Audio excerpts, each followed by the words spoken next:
যে আপনারা যেটার জন্য সবসময় চেয়েছেন যে মিডিয়া ইসের একটা পুরনো একটা কমিশন করার জন্য, এই কমিশনটা আমাদের মাননীয় প্রধান উপদেষ্টা উনি সিগনেচার করে দিয়েছেন, গতকাল রাত্রি উনি সিগনেচার করে দিয়েছেন।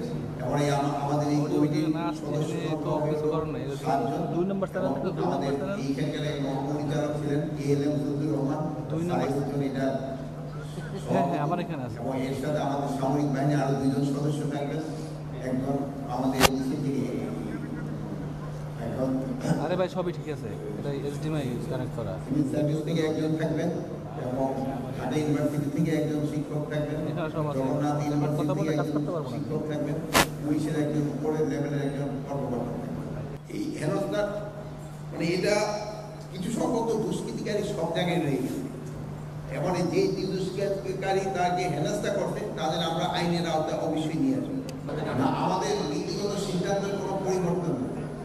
আমরা রোহিঙ্গাদের কোনো অবস্থায় প্রবেশ করতে দিব না। তারপরেও যারা যে আপনার একটা বললেন সংখ্যা ঢুকে, ওটা হয়তো মানবিক দিক বিবেচনা করে আমরা হয়তো তাদের ওই এলাকায় যুদ্ধ হচ্ছে কারণ পাঠানো যায় না, বাট আমরা ম্যাক্সিমামে কিন্তু পাঠাই। মানে এই 60 জনের মতো যারা একটু অসুস্থ বয়স্ক তাদের আমরা শুধু এই 60,000 বিগত অনেক বছরে যাবার, কিন্তু এই এক পরিশ্রমটা আরেকটা জানেন যে আপনারা যে আমাদের সাথে যে মিয়ানমারের যে বর্ডারটা ছিল এটা পুরাটা এখন আরাকান আর্মির দখলে চলেছে।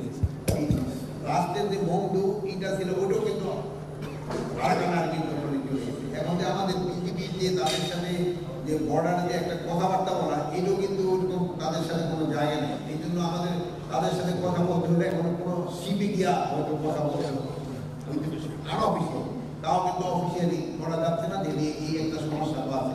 তা আমাদের সরকার চেষ্টা করতেছে এইটা যত তাড়াতাড়ি সম্ভব এই সমস্যাটা সমাধান করার জন্য।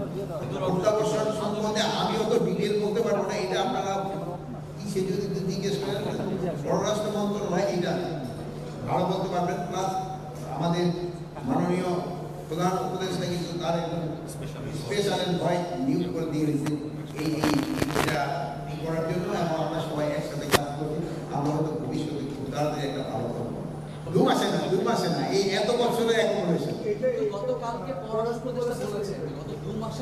না হইলে হয়তো এটা স্লিপিং অফ টাং হতে পারে। আমি ওইটা পররাষ্ট্র উপদেষ্টার হয়তো কিন্তু আমি যেটা জানি ওইটা কিন্তু আমরা তো বর্ডারে থাকি 2017 সালের পরে থেকে, মানে ওই গণনাত্র ওই সময় এর পরে থেকে যে এইটা হইতে এটা অনুমান প্রায় 50,000 হতে পারে, 60,000 হতে অনুমান। কিন্তু এখানে দুর্নীতি, এখানে আপনারা তো বর্ডারে থাকেন, আপনারা ওখানে দেখতে পারবেন ওই জায়গার পরিস্থিতি দেখেন, ওখানে যুদ্ধ হচ্ছে।